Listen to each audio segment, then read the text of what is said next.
শরৎকাল মানেই আকাশে বাতাসে প্রকৃতি জুড়ে মায়ের আগমনী বার্তা।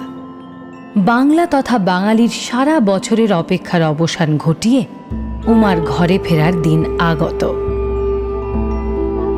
আমাদের এবছরের পুজো মণ্ডপেও তাই নানা রঙের মিশ্রণে গড়ে উঠেছে এক অনন্য রূপ। যেমন একজন রংমিস্ত্রি বাড়ি দরজা জানালা রং করে, তেমনি একজন আর্টিস্ট তার তুলির ছোঁয়ায় খুঁজে পায় ভিন্ন রূপের কল্পনা।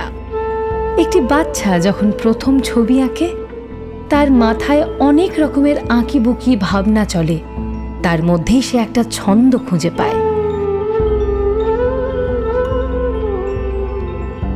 তেমনি একজন প্রতিমা শিল্পী রঙের ছোঁয়ায় দেবীর চক্ষুদান সম্পন্ন করে।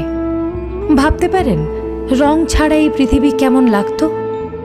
রঙই সৃষ্টি, রঙই সংকেত, রঙই অনুভূতি, রঙই সমাপ্তি।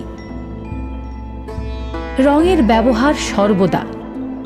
সেই চিন্তাধারা থেকেই হাজরা পার্ক দুর্গোৎসবের এই বছরের পুজোর ভাবনা দৃষ্টিকোণ। মণ্ডপে দেখা যাবে রঙের এক যুগান্তকারী উপস্থাপনা। লোহা, প্লাই, বাঁশ, স্টিলের পাত ইত্যাদির উপর রঙের প্রলেপে গড়ে উঠেছে আমাদের ৮৩তম বর্ষের পুজো মণ্ডপ।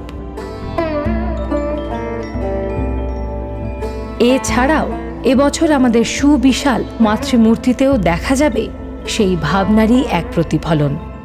তারই মাঝে যা সকলের চোখে এক আলাদা রঙিন অনুভূতির দৃশ্যায়ন। পরিশেষে হাজরা পার্ক দুর্গোৎসবের পক্ষ থেকে আমরা মায়ের কাছে আশীর্বাদ চাই। সকলকে মা ভালো রাখুক, সুস্থ রাখুক এবং সুখ সমৃদ্ধিতে ভরে উঠুক।